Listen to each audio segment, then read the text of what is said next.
Muito bem, eu quero começar então o nosso estudo lendo um texto que eu amo, que é Jeremias 9, versículo 23 e 24. Jeremias, capítulo 9, versículos 23 e 24.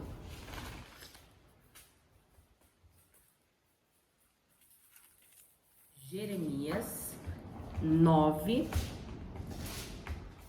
versos 23 e 24. Diz assim, aqui são as palavras do próprio Senhor que Jeremias registrou, tá bom? Então, assim diz o Senhor: não se glorie o sábio na sua sabedoria, não se glorie o forte na sua força, não se glorie o rico na sua riqueza, mas, aquele que se gloriar, glorie-se nisto, em compreender-me e conhecer-me, pois eu sou o Senhor. Vamos orar para a gente começar esse momento?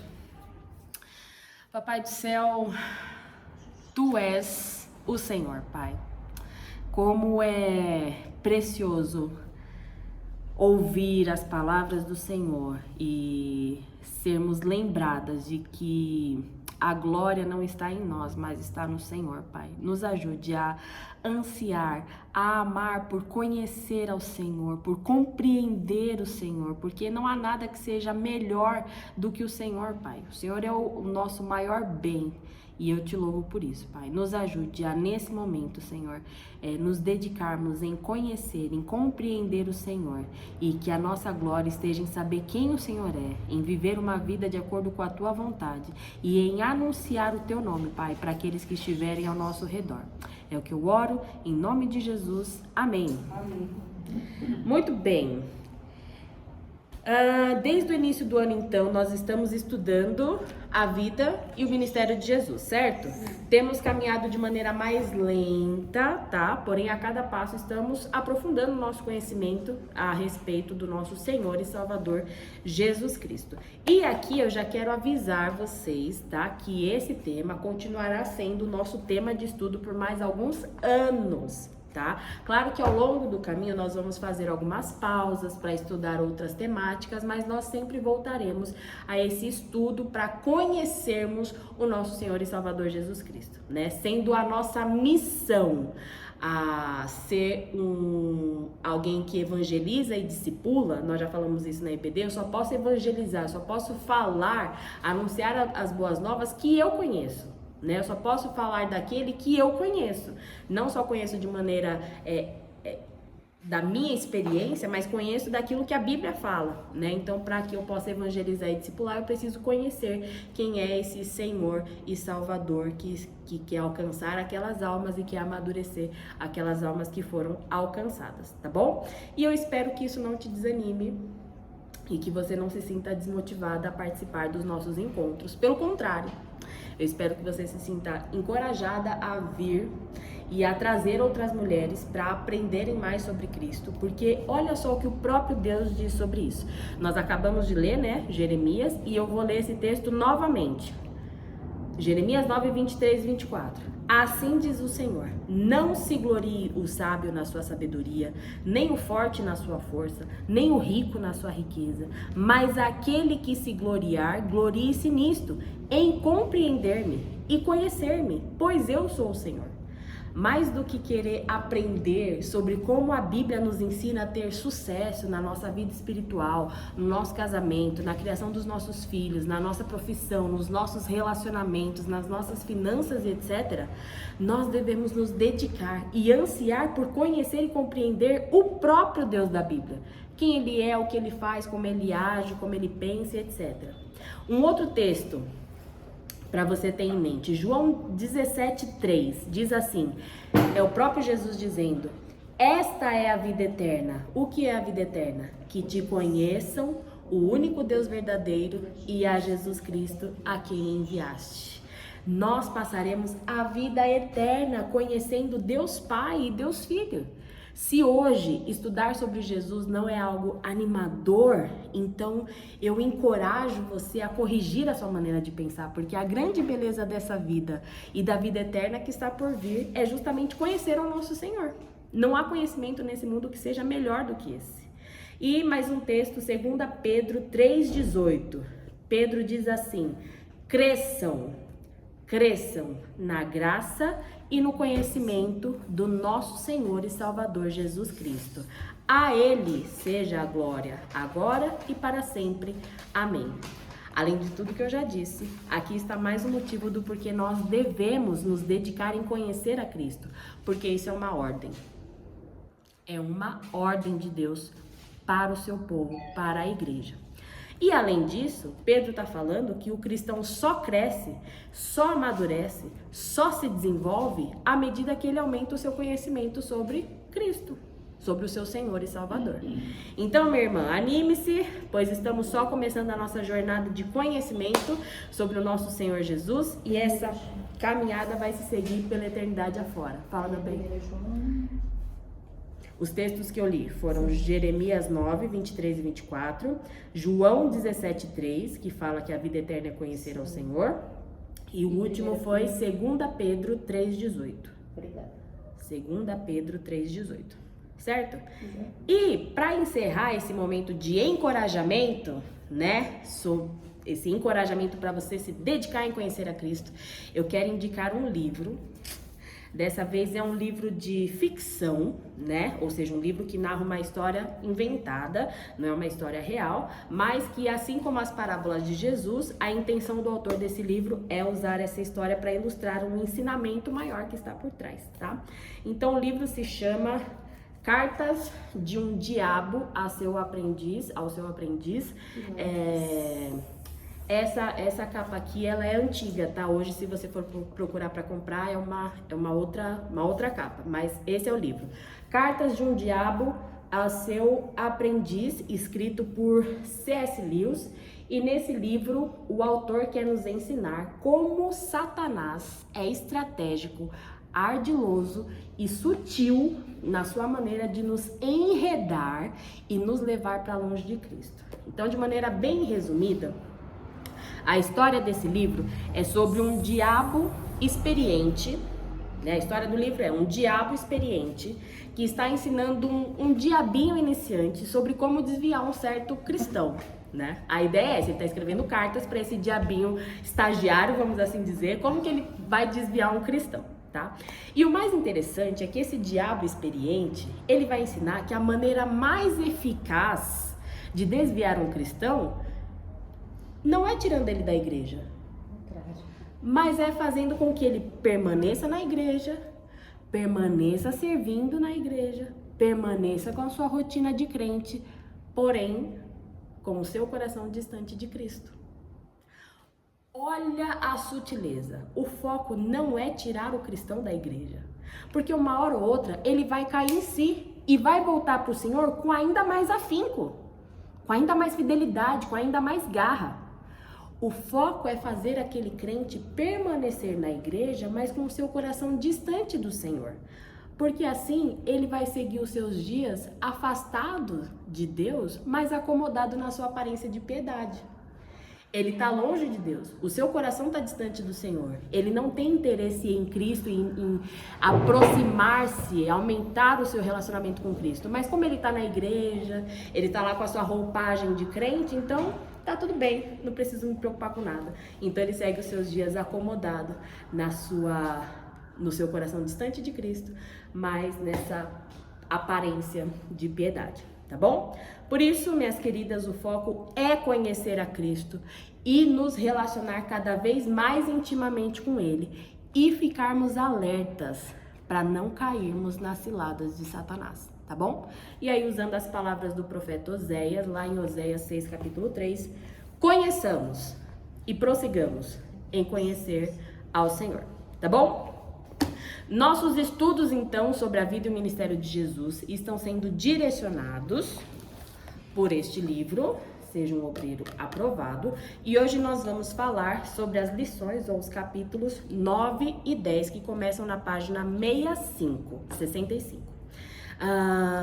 Eu ia colocar na lousa, mas acabou não dando tempo, então você pode acompanhar aí um quadro que resume essas duas lições, que tá lá no seu livro, no apêndice 11, que fica na página 219. Se alguém puder dividir aí com a Madá, a Jássia está com o livro dela, tá? Então tá. Então vamos lá. É esse primeiro quadrinho do apêndice 11, página 219, tá bom? Nós vamos segui-lo. Esse quadrinho aí, ele resume essas lições 9 e 10. Então, vamos lá.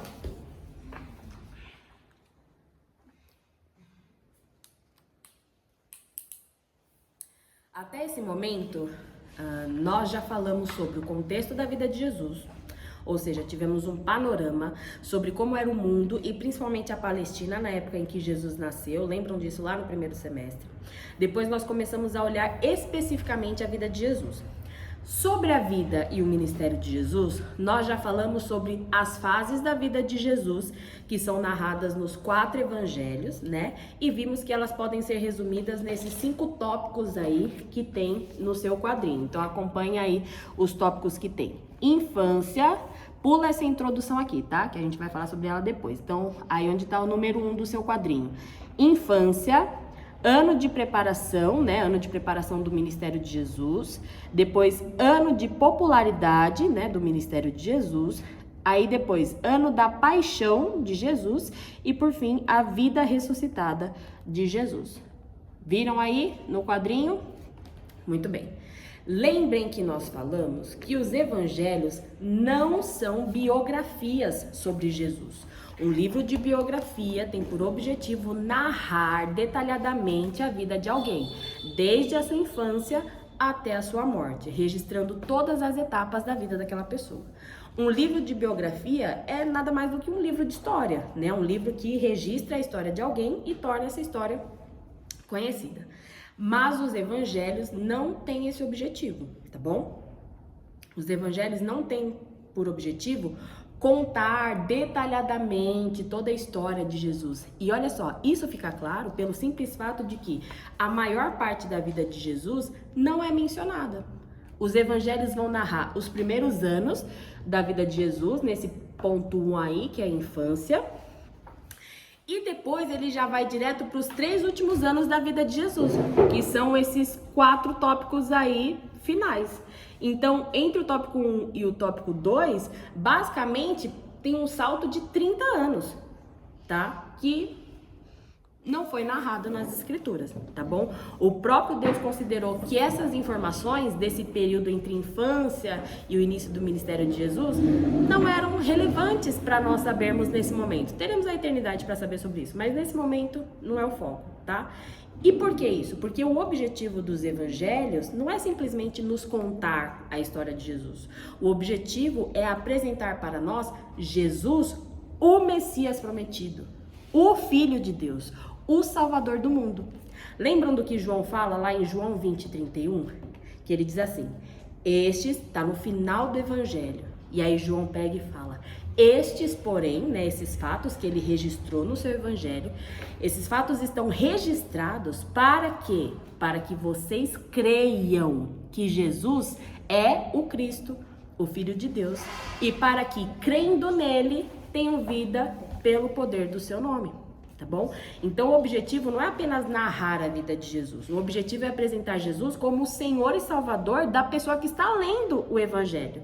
E para isso o foco foi colocado nas informações que seriam mais relevantes para este fim, né? As outras coisas a respeito de Jesus teremos a eternidade para saber, tá bom? Então voltando aí para o nosso quadro, pode deixar aí aberto porque a gente vai olhar esse quadro constantemente, tá? Então, voltando para o nosso quadro aqui, nós já falamos também sobre como cada fase da vida de Jesus foi vivida em um determinado local, né? Ou pelo menos tinha um local de residência diferente. Então, olha aí nesse quadro, na terceira coluna, né? Aqui onde está escrito lugares associados.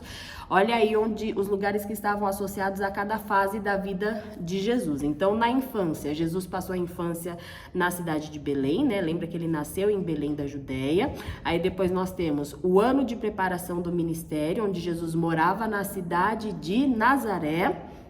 Depois, ano em que o ministério de Jesus ficou popular, né? Jesus já tinha se mudado para a cidade de Cafarnaum. Estão acompanhando aí? Sim? Depois, o ano da paixão de Cristo, né? Do seu padecer dores até a sua morte. Aqui Jesus já estava morando em Jerusalém, tá? E depois, a vida ressuscitada de Jesus. Jesus ressuscitou e agora ele está em todos os lugares, junto do seu povo espalhado por toda a terra, por todas as nações, certo? Se alguém aqui perdeu alguma parte desses pontos, né, que eu falei aqui, tanto sobre as etapas da vida de Jesus, quanto os lugares associados, depois entra no canal da nossa igreja no YouTube e lá tem uma playlist com todos os estudos que nós já fizemos em cima desse livro, né? Então, se você assistiu os dois ou três últimos estudos, você já vai conseguir acompanhar esses pontos aqui sobre as etapas e os lugares por onde Jesus andou, tá bom?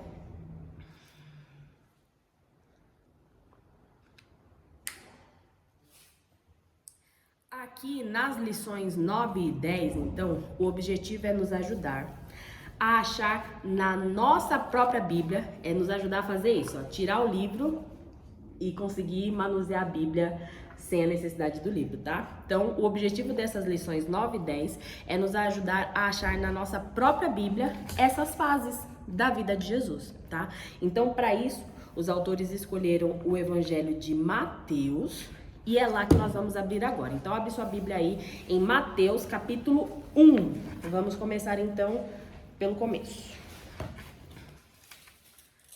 Deixa eu já deixar essas canetas aqui, que vocês vão usá-las. Eu trouxe vermelha porque é essa cor que o livro nos indica, tá?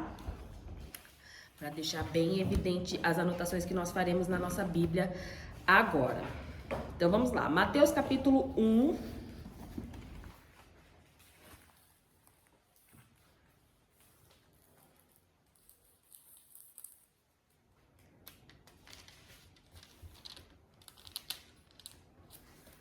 Então vamos. Mateus capítulo 1. Com a Bíblia aberta, então, no Evangelho de Mateus, nós vamos marcar a nossa Bíblia nas partes que fazem pontes, ligações entre uma fase e outra da vida de Jesus, tá bom? Assim nós vamos conseguir saber quando começa e quando termina cada etapa da vida e do ministério de Cristo. Só antes eu preciso fazer um alerta aqui, uma atenção, tá? Se você acha que escrever na Bíblia é pecado, é uma ofensa a Deus, é uma irreverência para com a palavra de Deus, eu quero te dizer que não há nenhum fundamento bíblico sólido para se pensar assim, tá bom? Pelo contrário, a Bíblia nos ensina que nosso dever é examinar as Escrituras, estudá-las com dedicação e profundidade e aplicá-las de maneira pessoal na nossa vida. Então, fazer anotações na Bíblia nos ajudam a cumprir todas essas diretrizes que o próprio Deus deixou para nós, tá bom? Então, vamos lá. Como está escrito aí no quadro, fica com o seu livro aberto, seu quadrinho aberto, tá? Porque algumas informações aí você vai precisar acompanhar. Então, deixa a sua Bíblia aberta em Mateus e o seu livrinho aberto aí no apêndice 11, página 219. Então, como está escrito aqui no quadro, o capítulo 1 do Evangelho de Mateus, ó, aqui do lado tá escrito os capítulos que se referem a cada fase, tá? O capítulo 1 do Evangelho de Mateus é um capítulo de introdução. Introdução. Então, esse capítulo vai falar de algumas coisas a respeito do que aconteceu antes do nascimento de Jesus, tá bom? Então, Mateus começa narrando a genealogia, ou seja, quem veio antes na família, na árvore genealógica de Jesus. E Mateus começa lá com Abraão, que é o pai da fé, o pai da nação de Israel, né? E ele vai seguindo até chegar então em Jesus. Depois, ainda nesse capítulo 1 de introdução, Mateus narra como foi que o anjo anunciou para José o noivo de Maria, que ela estava grávida de um bebê que havia sido gerado no ventre dela por meio do Espírito Santo, e que esse bebê era ninguém menos que o Emanuel, o Deus conosco, né? E que José deveria colocar nesse bebê o nome de Jesus, pois esse bebê salvaria o seu povo dos seus pecados. Então vamos lá, para a parte prática agora, tá bom? Para você identificar, então, que esse capítulo 1 se refere às informações que introduzem a chegada de Jesus, você vai lá no começo do capítulo 1, presta atenção aqui, ó, Mateus, Evangelho de Mateus, capítulo 1, você vai aqui no comecinho, tá bom? Antes de começar o versículo 1, em cima desse título em negrito, que provavelmente deve ter na sua Bíblia também, tá? Esse título aqui não é inspirado, tá? Então não tem problema a gente colocar alguma coisa acima dele e tudo mais. Então você vai escrever com a caneta, aqui nesse espacinho em cima, antes do título em negrito, você vai escrever a palavra introdução. Caneta vermelha, porque ela se destaca em meio ao texto em preto, e toda vez que você for ler, você já consegue bater o olho e saber a que fase se refere o texto que você está lendo, tá? Então, escreve lá, introdução. Acima da genealogia, isso? Isso, aqui, ó. Uhum. Ah, tá. Isso, em cima desse título em negrito, introdução. Vou fazer aqui no meu também.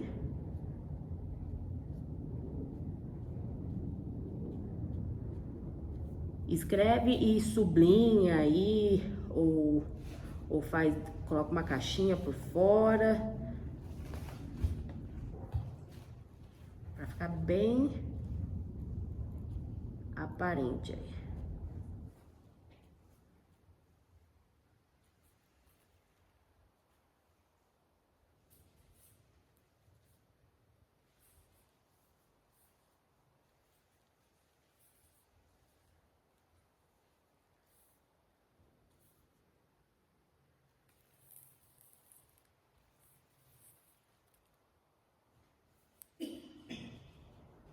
Pronto?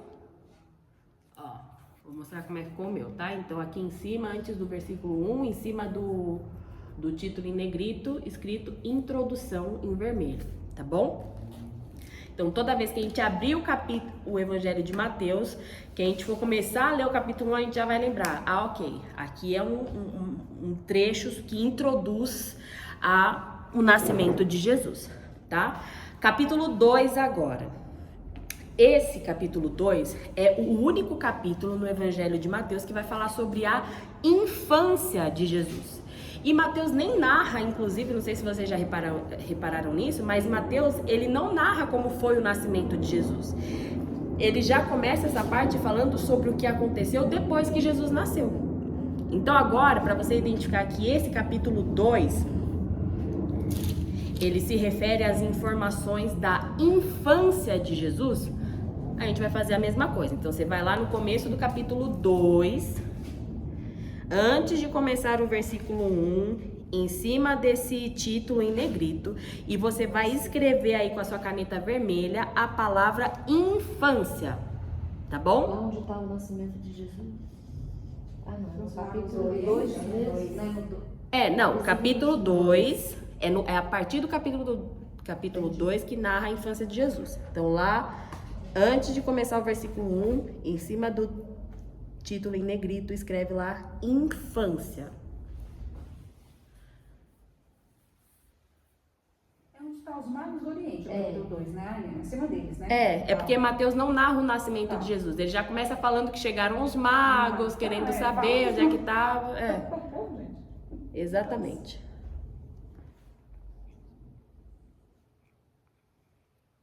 Então, olha aí como vai ajudar a gente. Abri o livro de Mateus. O pastor pediu no meio da pregação para eu achar lá o versículo que está no capítulo 2 de Mateus. Eu bato o olho nesse título que eu escrevi e eu já sei que esse capítulo está falando sobre a infância de Jesus. Então, eu já não fico tão perdida ali sobre o assunto que está sendo falado, certo? Muito bem, então já identificamos o trecho que introduz a chegada de Jesus, já identificamos o trecho que fala sobre a infância de Jesus, capítulo 3 agora, tá? é um capítulo, né, ou é um bloco, no caso, um pouco maior. Mateus, então, já passou algumas informações para nós que introduzem a chegada do Messias. Mateus já narrou algumas poucas coisas, né, do que aconteceu na infância de Jesus. E agora, olha só. Do último versículo, presta atenção nisso, tá? Do último versículo do capítulo 2 para o primeiro versículo do capítulo 3, simplesmente existe um abismo de tempo de quase 30 anos. Tem noção disso? Tem noção disso? O capítulo 2 termina com Mateus narrando como foi que os pais de Jesus retornaram do Egito. Lembra que precisou fugir para o Egito porque, né, Herodes queria matar todos os meninos pequenos, porque como ele não sabia quem era Jesus, que ia ser o rei, então mata todo mundo e tudo mais. E aí eles fogem para o Egito e aqui tá falando como que eles retornaram. Jesus estava pequenininho ainda. Aí o começo do capítulo 3 já é falando sobre João Batista anunciando a chegada do reino, indo à frente de Jesus, já preparando o ministério de Jesus. Jesus já é um adulto já, tá bom? E aqui Jesus já está começando o seu ministério, né? E lembra que Lucas fala que Jesus iniciou o seu ministério com 30 anos. Então tem noção que do último versículo do capítulo 2 para o primeiro versículo do capítulo 3 tem um espaço de tempo de quase 30 anos? É absurdo isso, né? Então, presta atenção, se nós fazemos uma leitura corrida, né, sem o conhecimento dessas informações que nós estamos aprendendo aqui juntas, nós ficamos perdidas, né? Porque a nossa tendência é qual? É ler achando que tudo que está escrito aconteceu sequencialmente. Uma coisa logo atrás da outra, como se a gente estivesse assistindo uma novela, né? E nem sempre é assim, tá bom? Então, para você não se perder, anota aí capítulo 3, comecinho do capítulo 3, tá? Antes de começar o versículo 1, em cima desse título em negrito aí, você vai escrever a palavra preparação. Preparação, porque é o bloco que se refere ao primeiro ano do ministério de Jesus, né? Que é quando ele estava nesse período de preparação do seu ministério.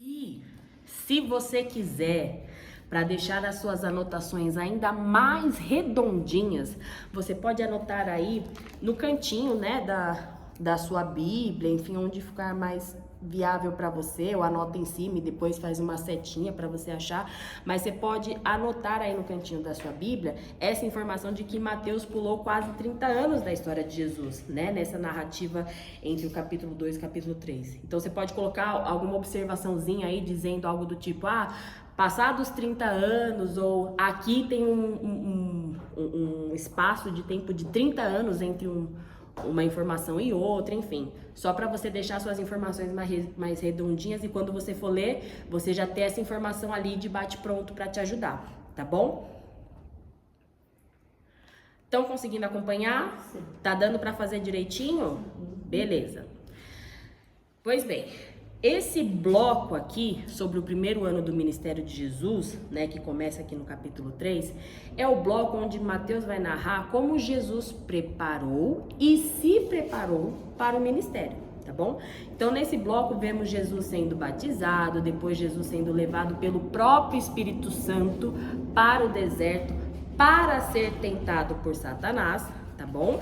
Enfim, esse é o bloco que narra então o ano de preparação do ministério de Jesus, e ele começa no versículo 1 do capítulo 3 e ele vai terminar no versículo 11 do capítulo 4, tá bom? Então já vira sua página aí, esse bloco vai terminar lá no versículo 11 do capítulo 4, tá bom?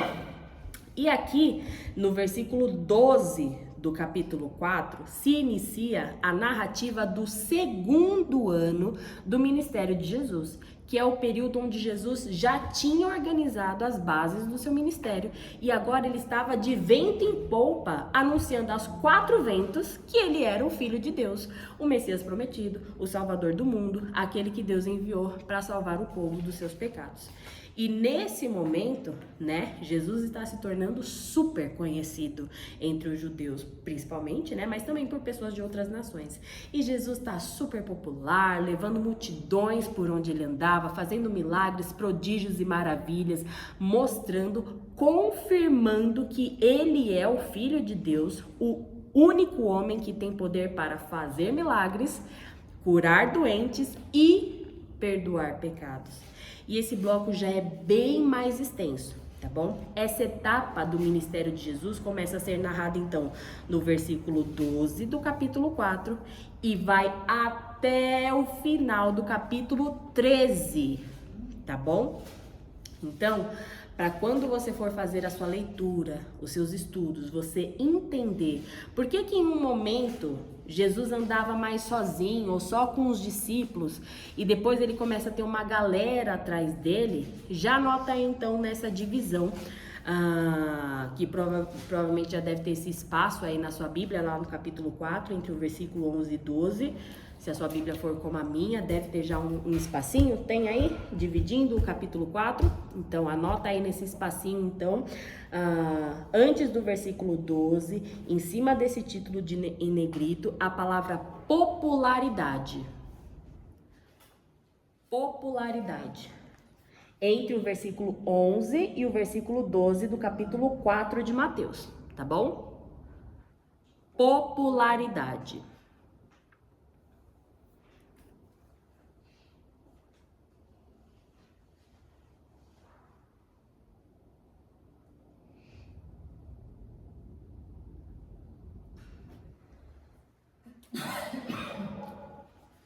Popularidade.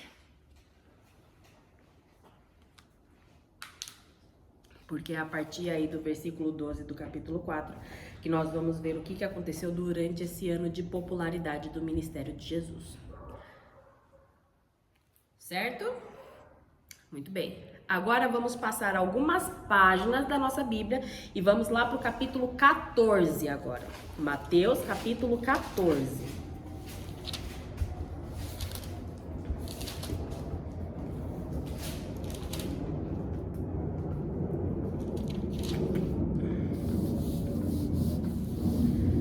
Muito bem, até aqui tudo caminhando bem. A mensagem do reino dos céus está sendo anunciada poderosamente. Muitas pessoas estão crendo em Jesus e se rendendo a ele, tendo suas vidas transformadas por Jesus e desse momento em diante vivendo pela fé nele. Mas, como nós já falamos antes, nem tudo são flores, né? Aqui no capítulo 14 começa o bloco onde Mateus narra o ano da paixão de Cristo. Já falamos sobre isso. O termo paixão é usado para se referir a sofrimento, padecimento, né? E aqui nesse bloco, Mateus vai narrar esse período do último ano do ministério de Jesus, onde Jesus foi dura e intensamente questionado, ameaçado, perseguido, e esse bloco então termina no final do capítulo 27 de Mateus com a narrativa da crucificação de Jesus, tá bom? Então, novamente, pega a sua caneta e já escreve aí no comecinho do capítulo 14 a palavra paixão. Comecinho do capítulo 14 do Evangelho de Mateus, a palavra paixão.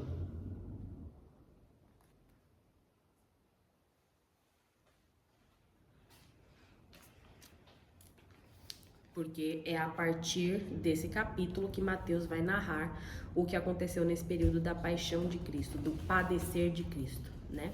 E, de novo, se você quiser deixar suas anotações mais redondinhas, coloca aí na bordinha aí onde tá o comecinho do capítulo 14, essa informação para você não esquecer. Paixão significa sofrimento, padecer, suportar dor em favor de algo ou alguém, tá? Ou só paixão significa sofrimento, para você lembrar por que tá escrito paixão aí.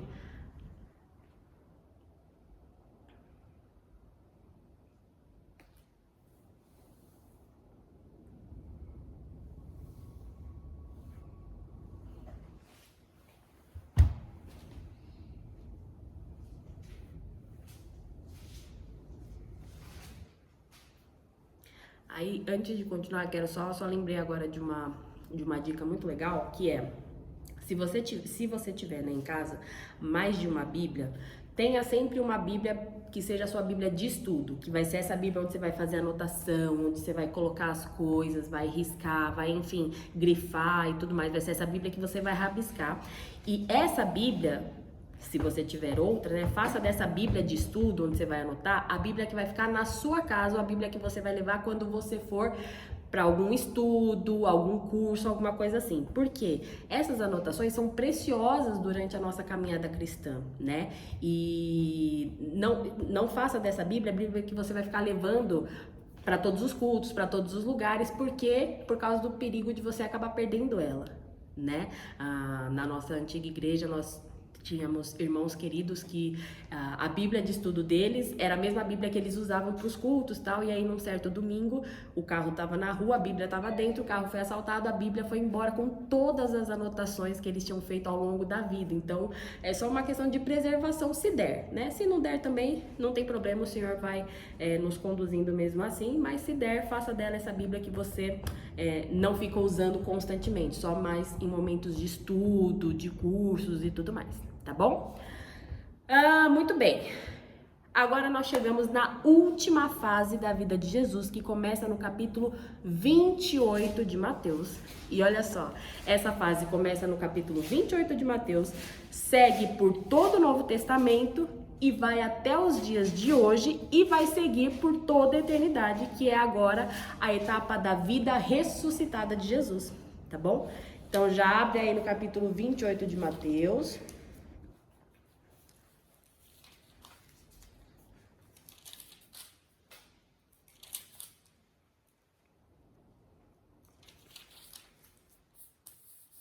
Muito bem. Então, nesse capítulo 28, Mateus narra a ressurreição de Jesus e mais algumas coisas que aconteceram nesses dias em que Jesus tinha ressuscitado e ainda estava andando aqui na terra, tá? E o Evangelho de Mateus, então, termina com as últimas palavras de Jesus, que é a grande comissão que ele ordenou aos seus discípulos antes de subir aos céus, tá bom? Então, vamos seguir o mesmo método. Anota aí no início do capítulo 28, antes do versículo 1 do capítulo 28, em cima desse título em negrito, você vai colocar a palavra ressurreição.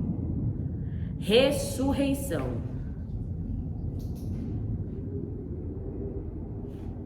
Se você estivesse perguntando, tem aí no quadrinho a palavra escrita direitinho, que às vezes a gente fica assim, ressurreição, 2 S's, 2 R's, como é que escreve? Ressurreição, é com 2 S's e 2 R's e C cedilha no final, tá? Se você é como eu, claro, se você é uma pessoa mais estudada, isso daí pra você não é uma dificuldade. Ressurreição.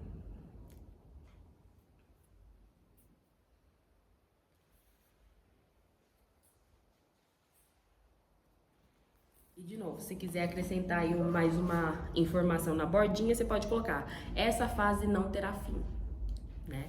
Que é essa fase da vida ressuscitada de Jesus. Jesus nunca mais vai deixar de ser um homem ressuscitado, né? Então, essa fase não terá fim.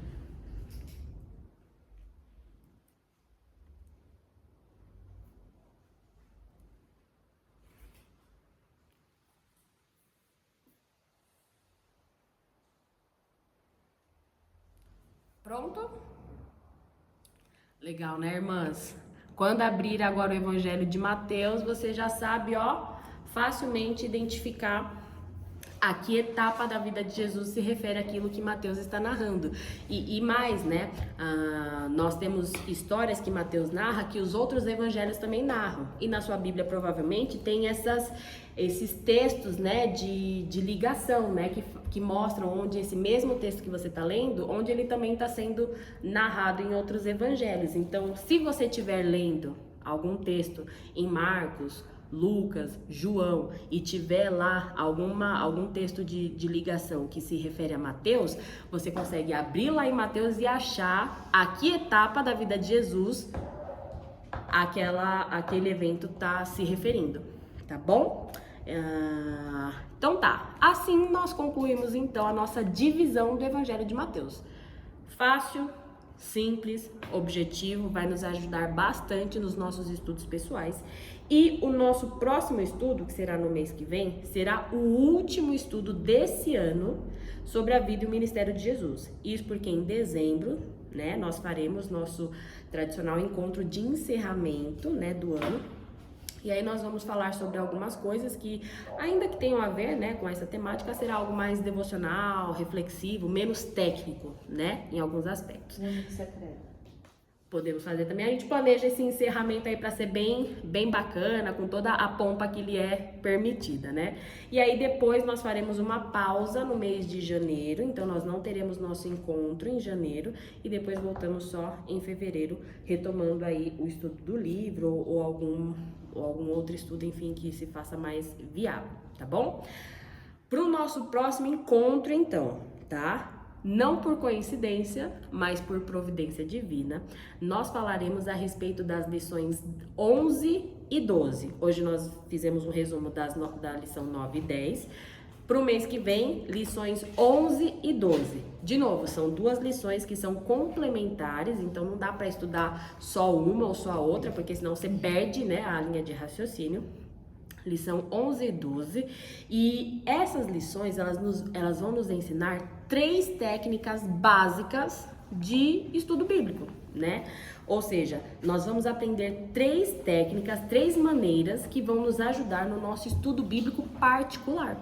Como nós podemos pegar a nossa Bíblia sem o auxílio, sem a necessidade de qualquer livro de apoio, sem a necessidade de alguém ali nos ensinando, né, nos orientando. E como nós mesmas, usando essas técnicas, conseguimos ler corretamente o texto bíblico, interpretar corretamente o texto bíblico e aplicar corretamente aquele ensino na nossa vida, tá bom? E eu digo que é providência divina porque como nós teremos um período de pausa, né, não só dos nossos encontros, mas a igreja no geral, ela vai fazer uma pausa nas atividades nesse período, então vai ser precioso saber essas técnicas para nós mantermos, né, a nossa disciplina de leitura e estudo da palavra de Deus durante esse período. Então não se esqueçam, para o próximo encontro, façam as lições 11 e 12 que começam na página 81. E antes de orar, eu quero ler com vocês alguns versículos que estão em Provérbios. Então já abre aí sua Bíblia em Provérbios, porque todos esses versículos estão no livro de Provérbios, tá bom?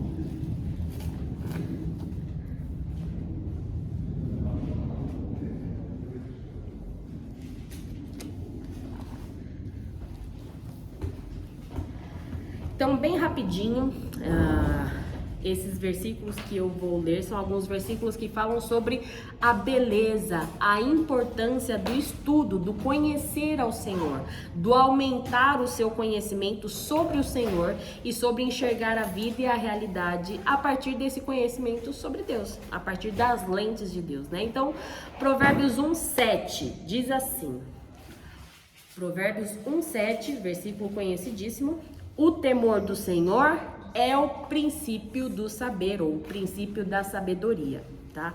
O temor do Senhor é o princípio da sabedoria, ou seja, a sabedoria só começa quando nós tememos ao Senhor.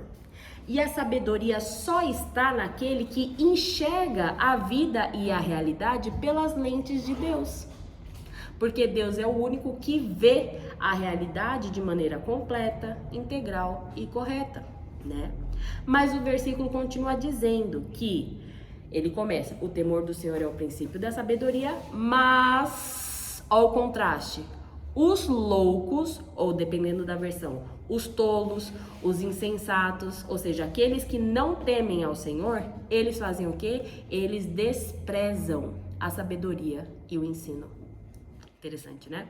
Provérbios 18:15.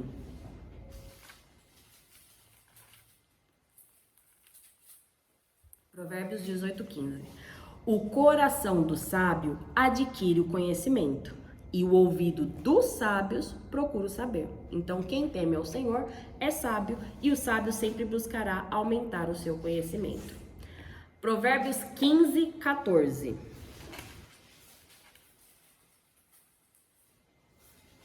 Provérbios 15:14. Olha que interessante o contraste.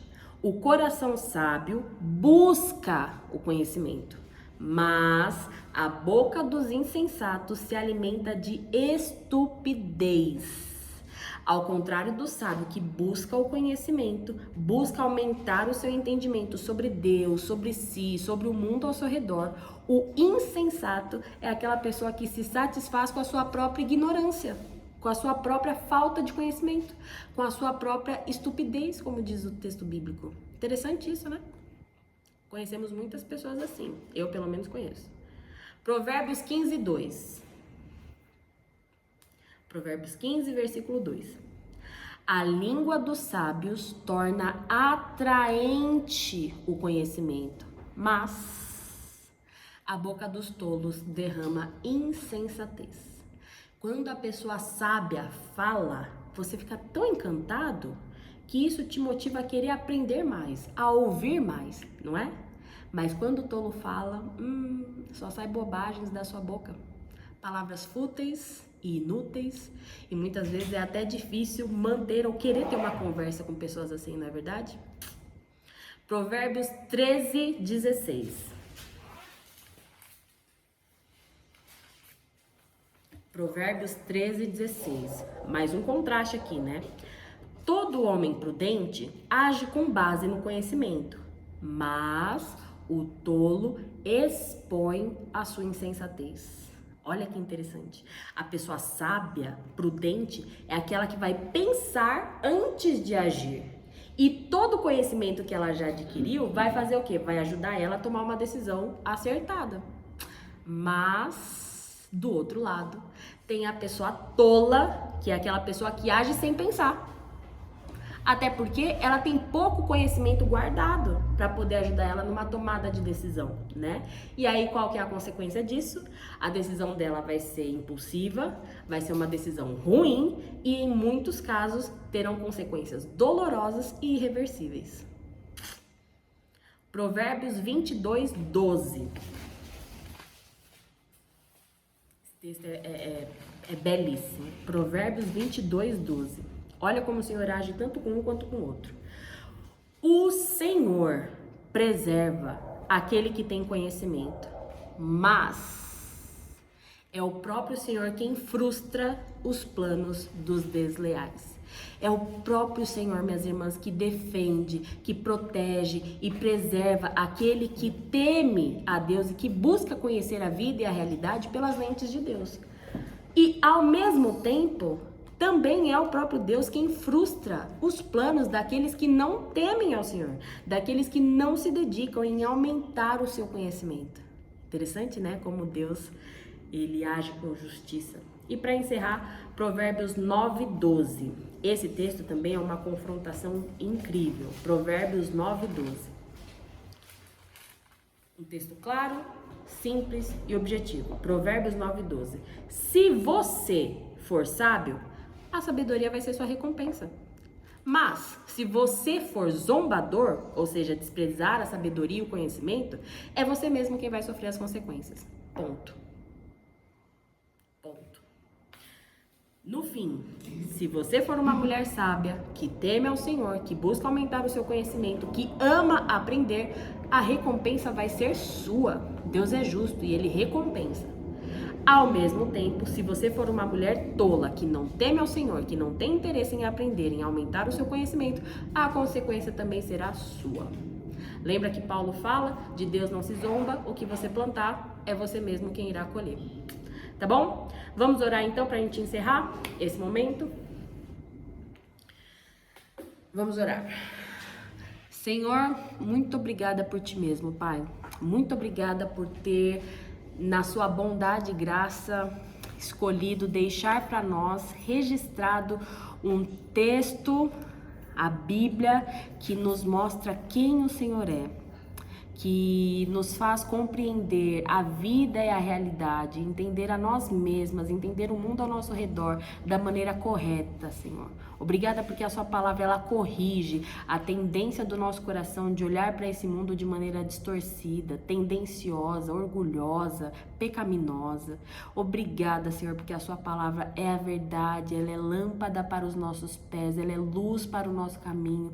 Obrigada porque a sua palavra, ela nos tira de ciladas, de armadilhas. Obrigada porque a sua palavra ilumina o caminho por onde nós devemos andar e assim não deixa que nós fiquemos perdidos, desorientados, andando sem rumo. Louvamos ao Senhor por isso, Pai.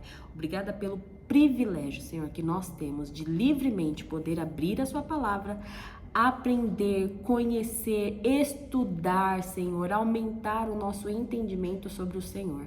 E eu te louvo por isso, Pai. Muito obrigada pelo tempo que o Senhor tem nos proporcionado juntas. Até aqui o Senhor tem nos ajudado e certamente a sua bondade e a sua misericórdia continuarão a nos perseguir diariamente, Pai. Obrigada por ti mesmo, Senhor, é que eu oro em nome de Jesus. Amém. Amém.